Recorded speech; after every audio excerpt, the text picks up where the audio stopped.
হাজার ভালোবাসায় নিজের করতে পারিনি যাকে, সে হয়তো অন্য কারোর, ভুলে যাও তাকে। পরিস্থিতি মানুষকে অনেক কিছু শিখিয়ে দেয়, আমাকেও অনেক কিছু শিখিয়ে দিয়েছে। লোকে আমায় জিজ্ঞাসা করে, তুমি এত খুশি থাকো কেমন করে? উত্তরে তাদের আমি বলি, আমি লোকের খুশিতে জ্বলি না, আর নিজের দুঃখের কথা কাউকে বলি না। সম্পর্কের জন্য অর্থ নয়, একটু বিশ্বাসের প্রয়োজন। ভালোবাসার জন্য রূপ নয়, একটা সুন্দর মনের প্রয়োজন। আমি এমন একজনকে ভালোবাসি যার কাছে আমার কথার কোনো মূল্য নেই। দিন শেষে ভালো থাকতে নিজের মধ্যে কিছু পরিবর্তন করা খুব প্রয়োজন। তার মধ্যে অন্যতম হলো কথা কম বলা, অন্যের সাথে নিজেকে কম জড়িয়ে ফেলা, সময় খুঁজে কথা বলা আর সময় মতো কথা বলা।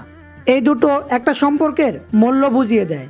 ওপরে ওপরে সবাই ভালোবাসা দেখায়, কিন্তু ভেতরে ভেতরে সবাই নিজের স্বার্থের দিকে আগে তাকায়। কাউকে বেশি পাত্তা দিও না, উপহার হিসেবে ইগনোর ছাড়া আর কিছুই পাবে না। জীবনের জন্য নিঃশ্বাস আর সম্পর্কের জন্য বিশ্বাস, এ দুটো জিনিস খুব প্রয়োজন। একটা কথা বলবো, জীবনে এতটা খুশি থাকো যেন দুঃখ এসে বলে আই এম সরি, ভুল করে চলে এসেছি।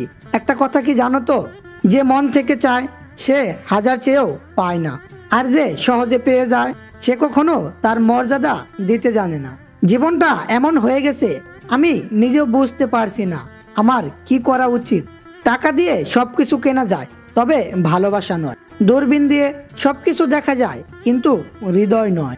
হারিয়ে গেলে সবকিছু পাওয়া যায়, তবে বিশ্বাস নয়। আর কোনো শখ নেই নিজেকে প্রমাণ করার। এখন তুমি যেটা বুঝবে আমি সেটাই।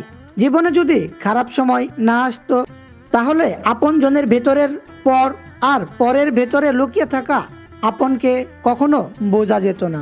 মধ্যবিত্ত পরিবারে জন্ম নিলে বোঝা যায় স্বপ্ন পূরণ করাটা কতটা কঠিন।